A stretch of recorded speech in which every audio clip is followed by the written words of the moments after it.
Yes, so it's good to be together again after this extended break.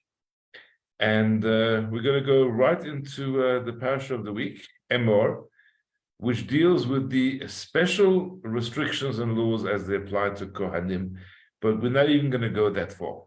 We're going to discuss the first verse of the parasha, if I can find it here, that gives us the instruction about a Kohen not defiling himself. We're very familiar with the law. Go to the cemetery, and there's always signs that say Kohanim may go this far and not further. And in fact, Cape Town's Ohel, one of the most cleverest designs that I've seen, because it's actually several rooms with gaps, in the roof, so that Kohanim can enter and be undercover, particularly when the weather is bad. In Johannesburg, no, it's all one roof. So if you're in the building, then then you are under the same cover. So Kohanim are very careful with the laws of impurity, and they're careful not to defile themselves by entering a cemetery, being under the same covering, same roof as a dead person, etc. Come Rashi, and he comments on the double verb, which we have here. Emor, and then ve'amarta, or in English, speak and say to them. It's really the same verb, emor, same root, aleph memoration. Why the repetition? Rashi tells us, say, and then again, thou shalt say unto them, repetition intended to admonish the adults about their children also, that the parents have to, or the adults, the grown-ups, the gedolim is the word in Hebrew, the big ones, are warned about the little ones. And lahazir, admonish, warn, either one would be good. So there's a mitzvah to teach children. There's a mitzvah for the adults to teach the children, and we're going to find that there's actually a few places in the Torah where this instruction features, where we are told that there's a mitzvah to educate your children, and we need to stop and actually wonder why this mitzvah is repeated several times. And the source of this Rashi source is in the Talmud Yevamot, page 114, 1148, which we're going to look at together, because there we're going to discover that, in fact, the Talmud brings three places in the Torah where this instruction is brought down to have the adults teach the children. So this is one of them, but let's just open up this page of the Talmud. And the Talmud begins, Tashma, come in here, and that's a standard introduction to a quote. The first verse that's brought down as a proof text is talking about creeping animals, all those crawlies that are all over the ground. It says, thou shalt not eat them, because they are detestable. Wonderful word, detestable.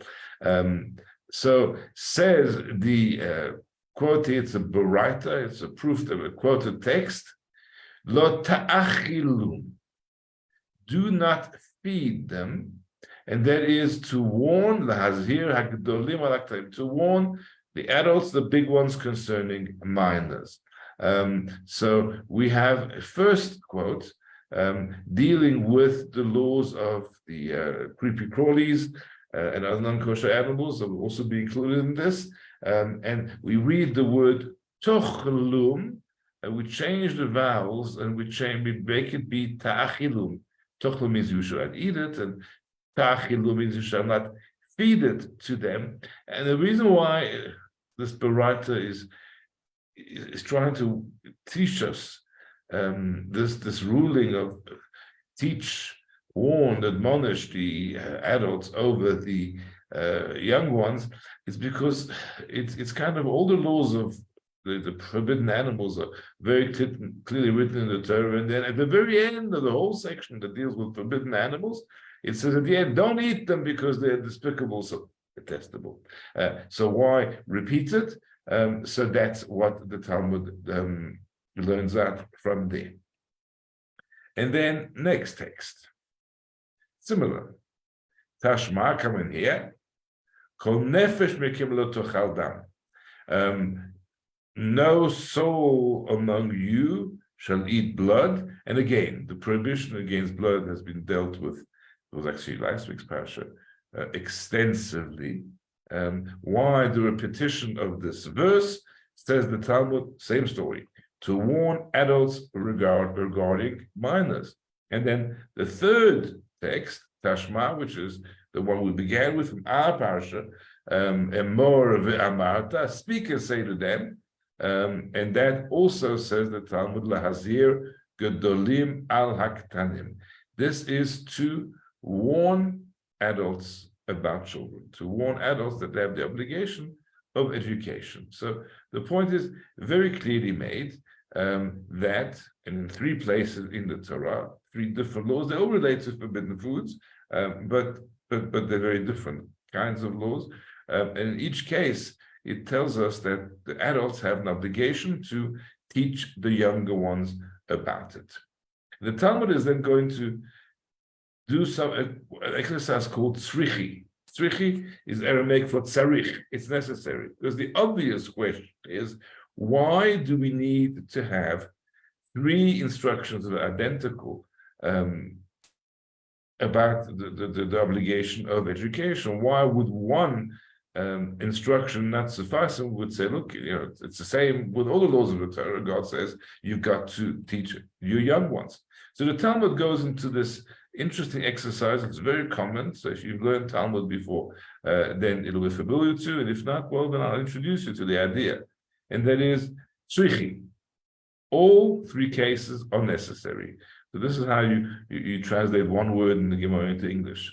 Despite the fact that the teachers say that adults may not feed minors forbidden food, we need to be taught it 3 times over in the Torah. And why is that? So the Talmud says as follows: had we only been taught the case of these repugnant creatures, shratzim, we would then say halacha is stringent in this case because they prohibit it by any amount. In other words, when it comes to forbidden animals, even a tiny insect or a tiny creeping animal, if it's very small, if it's a whole creature and it's eaten, I know this doesn't sound very pleasant, and we'll come back to that. So that is, there's a penalty for eating the creatures, which doesn't apply to blood. Where in blood there has to be a minimum amount, and the volume is a quarter log. That's kind of, to give you an idea, when we make kiddush on a Friday night, we need to have a kiddush cup that's a quarter log. So that gives you an idea. And if you've drunk less than that, then there's no prohibition. So we would have thought maybe that the prohibition of the creepy crawlers is kind of much harsher. Proof of which is it's prohibited in any amount. And there's a penalty for eating a minute amount, but that wouldn't apply to other foods in the Torah where there are minimal amounts and there's no penalty for minimal amounts. And in the reverse, says the Talmud further, had the Tana taught us only the case of blood, we would say, well, the reason why there's this instruction that you have to not only teach your children but actually prevent them from consuming it is because the punishment for eating blood is very harsh. It's karet, which is excision, premature death. But creeping animals don't have that kind of karet. Therefore, maybe the halacha would not apply. And the Talmud goes further. Had we been taught about these 2 cases, we would have said, well, these are prohibited foods that apply equally to all Jews. Ritual impurity is only for Kohanim, So maybe, for mitzvot that only apply to some individuals, but not all Jews, there isn't this obligation of education, of teaching. And conversely, if we'd only been taught about ritual impurity, and we've been taught the law that you have to teach your children about the laws of ritual impurity, in other words, you don't take a child Kohen with you to the cemetery, then we would say, well, it's because the Torah is very strict with the Kohanim. And there's lots of extra mitzvot, who they may marry and what they eat and so forth. But maybe this doesn't apply to other food prohibitions in the Torah, and therefore it is necessary to state all these cases. So there we go. That's the tzrichi exercise that the Talmud is going to explain to us why it's important that we be taught this law 3 times over. But this is a Talmudic tzrichi, and I'm going to take it into the realm of drash and tell you why, and base this on a letter of the Lubavitcher Rebbe, which I came across, that explains to us why the obligation of chinuch, of education, is repeated in 3 instances. The education isn't only your children. That's the easier part. Sometimes you also have to use your influence, over people that are, under your sphere of influence, and plus the rabbis, the educators, and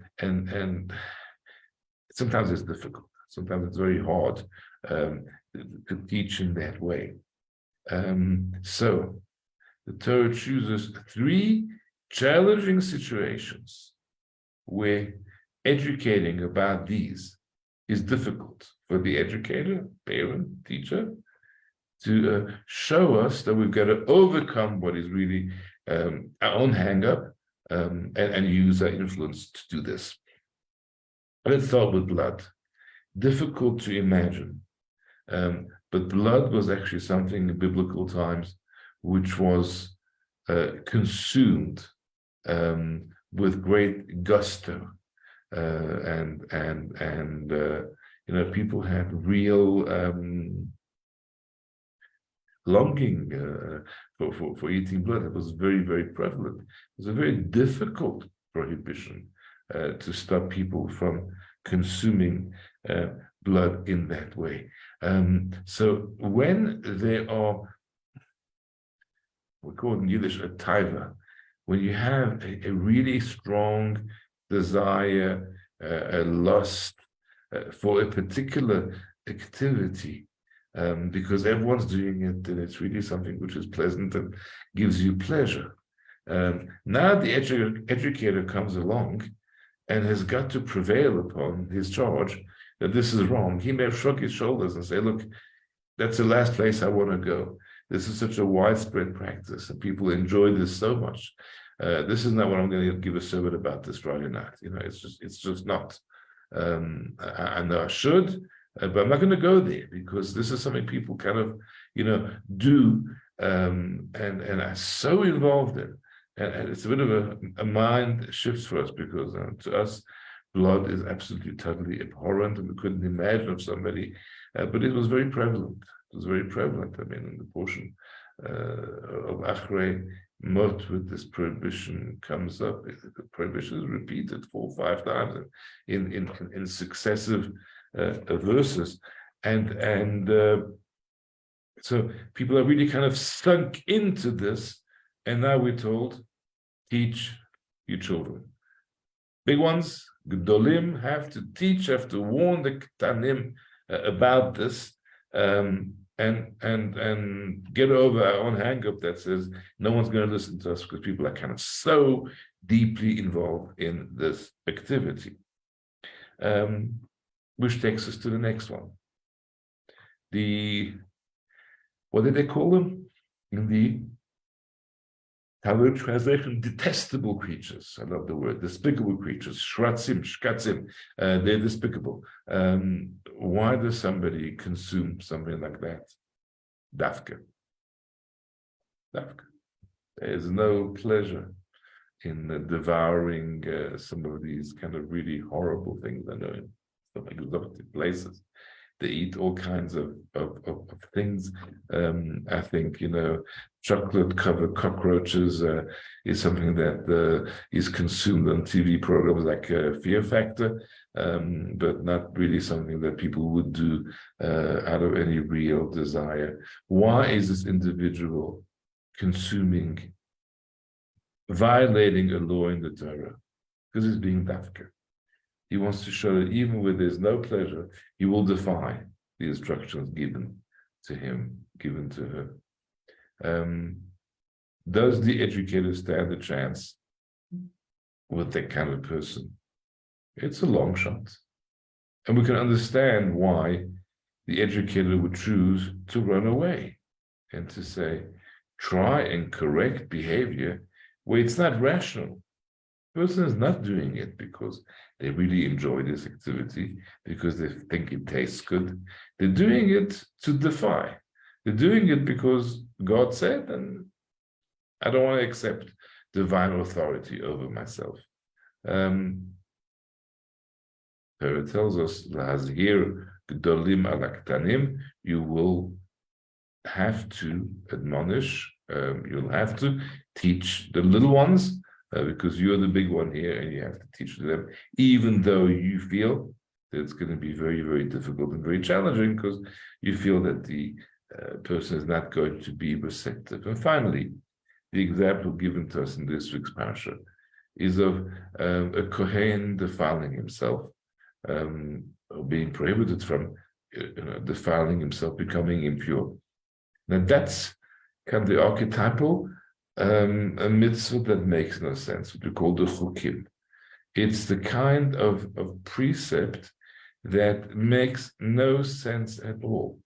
And we think to ourselves, do we really want to try and import that kind of a mitzvah onto the younger generation? I mean, they're not going to accept it, not going to understand it. They're going to say, well, this makes no sense at all. Why don't you try and teach us stuff that we can relate to and that makes sense, but to try and educate us about this kind of, hocus pocus up in the air, pure and impure, that makes no sense, that cannot be seen, that cannot be felt, that cannot be explained in any way. So we can understand once again the reluctance of the educator to go down that road. And he may very well choose not to get involved in that form of education in mitzvot of that nature.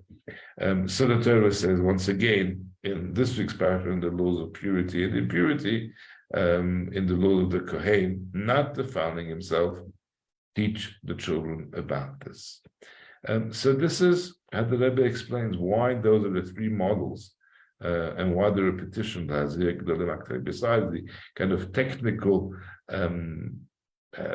Talmudic explanation, which we went through very, very quickly, I must say, before.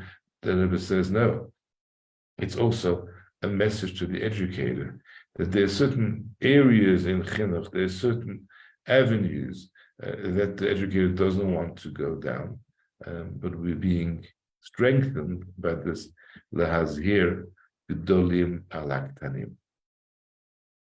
So how is this done? How are we successful teachers? How are we successful educators, particularly when we know we're dealing with, the challenging stuff? So let's look at this word. Lahazhir actually means to admonish, to warn. It comes across as a very harsh word. It would seem that the gedolim, the adults, the teachers, and gedolim is not always an age. Sometimes it's in knowledge, it's in wisdom. Have to warn, admonish, frighten the little guys into submission here, following this law. But that word lahazhir is allied with another word, Zayin, Hey, and Reish, and that may spell a word that you're familiar with. It comes from the word to shine. Here's a quote from the 12th chapter, book of Daniel. It talks about the knowledgeable ones who will be yazhiru, who will shine because Zohar Harakia, like the brightness of the sky. So those are the knowledgeable ones. Those are the ones that have to teach. And how are they going to do this? They're going to do this by shining. You may be familiar with that word, the Zohar. Zohar Zayin Hey Reish. That's the book that shines. That's the book that it's a book of illumination. So this is the way that we're going to be successful in imparting precepts by shining. The stick is not the most effective method for educating the child. Even the King Solomon tells us that if you spare the rod, then that's not the best method, but the most effective method, of course, even though sometimes the gevura, showing strength is important, but the most effective way of being of influence upon children is to shine upon them, is to light up their lives, is to show them the passion that you yourself have for the mitzvah. And it doesn't mean shouting at the child or telling him or teaching him or directing him and telling him you're doing right, you're doing wrong. It's a personal example, not just of what you're doing, but of the fact that it shines, that it's performed with love, that it's performed with absolute passion. And that's the concept of lahazir gedolim aktanim. When the big ones make what they are doing, the mitzvahs, shine upon the little ones, whether it's a parent and a child, whether it's a rabbi in his community, whether it's an educator and pupils, whatever it may be, if it's conveyed in such a way where it's like the book of Zohar, the book of illumination, it shines, then it's what Daniel says, Maskilim, the wise one, will shine like the brightness of the sky, and the student, child, congregant, whatever it may be, will be so impressed by the genuineness and the warmth that it will be effective. So, that's why that word is chosen, lehazhir, on all three occasions, because even though it means to admonish, to teach, it's an instruction. At the same time, it also means to shine upon, and that's that's the key to success in this area. There are so many beautiful interpretations to this idea of the Hazir Gedolim Aktanim. In the few minutes that remain, I'd like to share a couple of them. The one is the following: the Gedolim have to be warned about smallness. If you're in a position of influence, if you are big guy out there, then sometimes that brings with it feelings of arrogance and superiority, and therefore, and this is a comment brought down in the Turei Torah, famous book on Drush on the Torah. It says you have to warn the big ones about being small, about being humble, about belittling themselves or making themselves small, not belittling themselves, but actually, getting rid of that arrogance. Another interpretation, moving away from directly the concept of education, which is included in this verse, warn the big people about small things. Warn the big people about small things. The greater you are, the more important your attention to tiny details becomes. On an expensive white garment, the slightest imperfection will show. And so the greater in level you are, the more important it is for you to make sure that your behavior is actually absolutely impeccable and beyond reproach, just like a piece of white silk that would show the smallest piece of dirt. And finally, maybe that's taking us back a little bit to the concept of education over here. How